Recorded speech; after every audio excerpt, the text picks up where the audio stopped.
From our Pop 40 segment, stay tuned for a guitar tutorial on Happier Than Ever by Billie Eilish. In this live stream, we'll be concentrating on at least 6 main concepts, which will enable you to play Happier Than Ever. I shall be right back.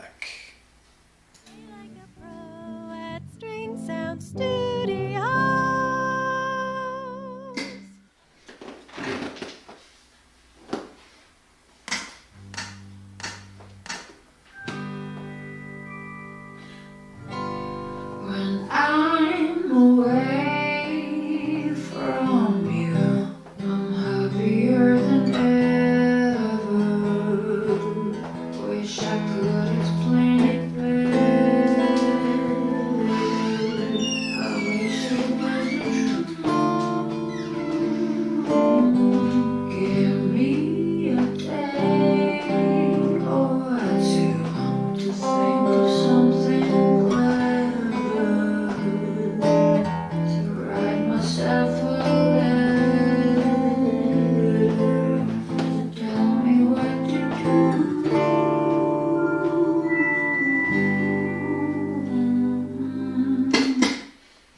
Hi, good day. I'm Mike Violette of String Sound Studios, and glad you tuned in again. The goal of my live streams is to be educational, entertaining, and exploratory on a variety of topics and subjects. We are streaming to you from multiple platforms: YouTube, Facebook, Twitch. Periscope's gone, but we will be on Twitter, hopefully next live stream. That just, Periscope just kind of discontinued that, and they were owned by Twitter, and a whole bunch of other ones. Please subscribe to YouTube and Vimeo, especially. That's a great platform, and all our social medias: Facebook, Instagram, and of course Twitter. So here we go. Anyone hear me out there? How's the video? How's the quality? Tune in, ask a question, or just say hi. That's also fun. And so I mentioned about 6 different concepts, and let's talk about the first one here. We're going to talk about first position chords, okay? The tune is rather simple. I think the interesting thing about the tune is more of the form, how it builds up and goes, at the end, and it goes into some, very kind of rock distorted, heavy rock thing. So it seems like the first part is one big verse, and it does change times too. So we have a lot to talk about. All right, let's get through. Now, in the intro, and you have to, if you're going to play this with someone, you have to follow the singer's leads. There's fermatas, which are whole thing, holding the value longer. It seems like it slows down here and there and speeds up. So just be aware of that when you're playing with a backing track. It's not Billie Eilish singing, it's a different person. All right, here we go. Now, when you're starting off, and I'm going to zoom in, and we're going to talk about the chords, okay? We're going to talk about the strumming and everything. So let me zoom in. Give me like 3 seconds. And here we go. And I'll hide behind the chat box so you can see my hand nice and big. All right. So I did mention a lot of first position chords, and this is great because I don't have to move around a lot. All right. And so you can see everything here. First up, when you start strumming, we're going to start on this G chord here. A nice big G chord, right? And then you G7. So that's simple to go to. There's a lot of ways to do that. But we're going to do it, as I mentioned, a lot of first position chords. Okay? And give it a big sound. Then she comes in. When I'm away. Go to a C chord. Right? Here's your C chord. Now if we take a look, going from any kind of G or a G7 to a C chord, we have to bring these 2 fingers up. The process should be this.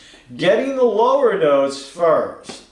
These are on string 6 and 5 here. So we're going to go this way, which is up, because the strings get higher. So we're going to go that way. And we're going to take those 2 fingers, and they stay on kind of adjacent strings to each other. And then my C will be here. Okay. Now, let's go to the next chord right away. Our next chord, I'm going to show you the strum patterns. So relax out there. I'm going to show you the strum patterns. When we go to our E7 chord, we are going to stay in first position. So my E7 chord, all right, I'm going to bring this to here, and bring that underneath, and this is going to go to the G sharp, and I'm going to go like that. Okay, a big E7 chord. First position. So let's take a look at the process of going to a C7 to an E7 in first position. Let's see how we can get that comfortably. So again, remember this should be your first move, and that should be your second, and that should be your third move. And this should be your fourth move. You want to practice these things in one note at a time, then they'll all come as a sequence. But here's the thing. When I'm going to the when I'm going to the E7 from the C, notice we want to play whenever possible. It's a little more difficult to do with chords than it is with single notes. Whenever possible, we want to play close to the fret. However, when we go to this E7 chord, I'm going to have to drop this here. Why? Because I need that. I can play this one closer to the fret, unless you got real skinny fingers. I mean, you can't play right on top of each other, right? So it's okay to play in the middle, providing you're doing the right thing and getting whatever strings possible, close to the fret. And there's my G sharp. So think about that. I got to go to a C. Yeah, this is here, but I don't want to go like that. And then this. I want to kind of gradually do this diagonal. My goal is to do this and get that underneath it right away. Then my first finger, and then my fourth finger. So you got to do this really slow. Right? C chord, I'm going to go to an E7. Right? And here's your E7 chord.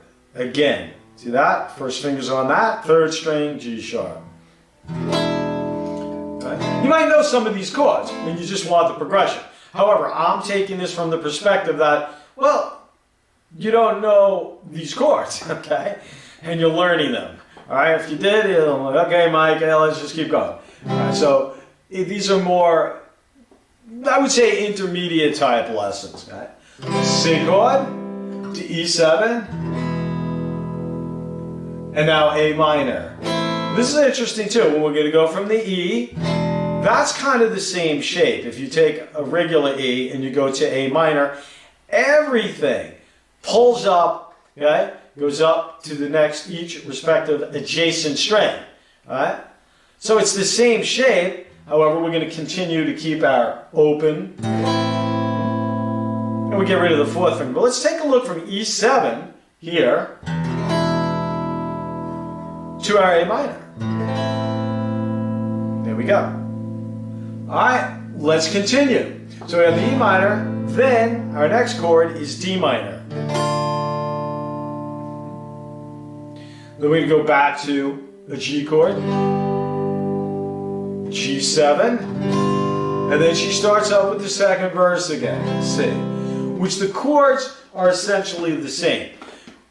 I will play, throughout the song, I'm going to play the progression, different parts of it so you get it down. But first, since we got through that much, let's take a look at our strumming. Now the strumming changes throughout, but to start off, okay, obviously you can play these as whole notes at the beginning. 2, 3, 4, right? Here's your 5 chord. You're punching with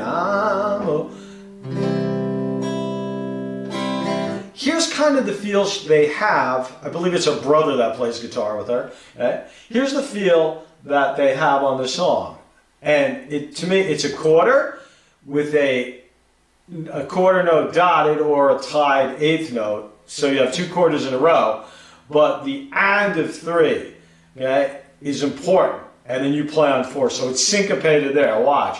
1, 2, 3, and 4. That's what I hear in the guitar. So it's very faint in the background as she's singing. So again, we have this. 1, 2, 3, and 4. Now let's just stop there. Our strum pattern should be this. 1, 2, da, da. Down, down, 3, and 4. So we have down, down, 3. On the end of 3, we want an up strum. And of course, remember folks, I'm playing here so you can see everything real big and you can focus on. Of course, you don't play here, okay? You play by the pickups. In this case, the electric guitar, okay, or the sound hole, whatever you have an acoustic guitar, okay, the acoustic sound hole. So, well, let's take a look at our strumming on this. All right? We start from the verse. I already did the intro, and we did the chords. So I'll play all the way through.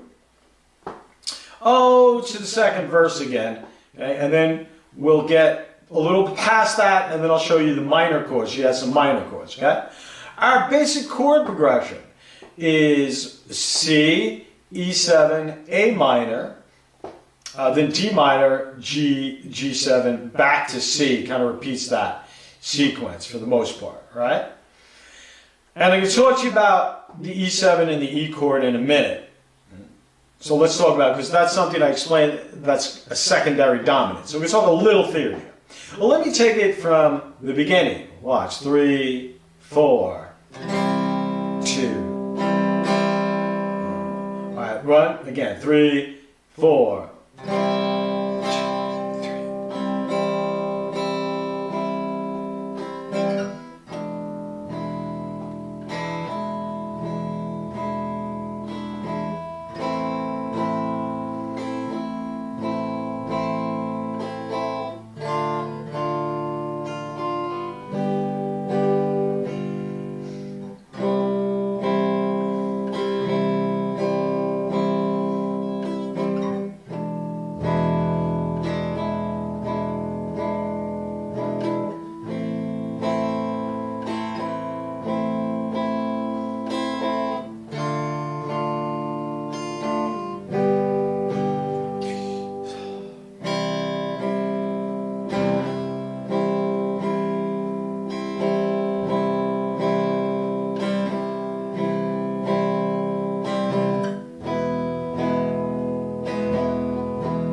And you hold. So I did